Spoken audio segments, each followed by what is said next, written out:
سلام دوستان عزیز، امید دارم همه شما جور صحتمند و سر حال باشید. اسم من اجمل شهاب است. در ناتامتون زندگی میکنم، یکی از شهرهای کشور انگلستان می باشد و در حال حاضر محصل انجینری هستم و فعلا اینجا آمدیم. جایی که شما میبینید به اسم ساوثهال می باشد که مربوط انگلستان میشه و مربوط شهر لندن می باشد.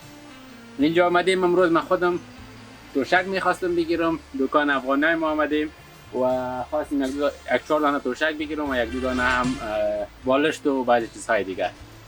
باز هم دوستان عزیز خوش آمدید.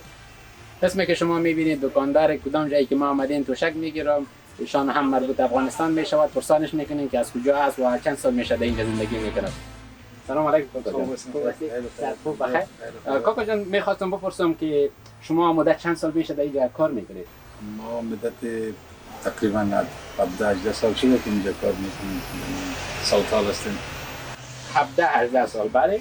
و از کجای افغانستان هستی کاکا جان؟ ما از ولایت پروان از ولسوالی جبل سراج هستیم. خوب، بسیار خوب، بسیار خوب، بسیار خوب. فعلا اینجا این قسمی که ما میبینیم همین قالین و بعضی چیزها به طور مثال پرده و بعضی چیزهای دیگر اینجا مفروشید. از این بازار از اینجا خوشحال هستید و چند فیصد مردم اینجا افغان است؟ بله، خوشحال هستیم، خوش هستیم. اینجا بسیار وقت پیر شده و در ساوثهال تقریبا 60-70% افغانای ماست که به هر بزنسی که هستن، به کل بزنس ها مشغول هستن در کار خود. خوب است.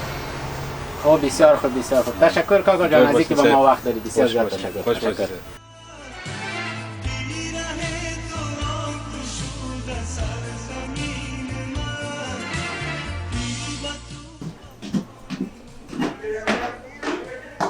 در کابل بازار خوش آمده.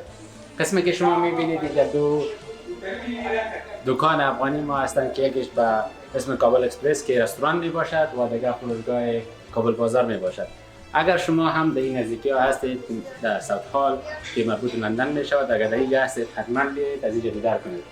بهترین چیزها هستند بعضی چیزهای افغانی. به طور مثال اگر میخواهید پکول بخرید، کالا بخرید، پیراهن و تنبان و هر چیزی که خواسته باشید از اینجا خریداری کنید.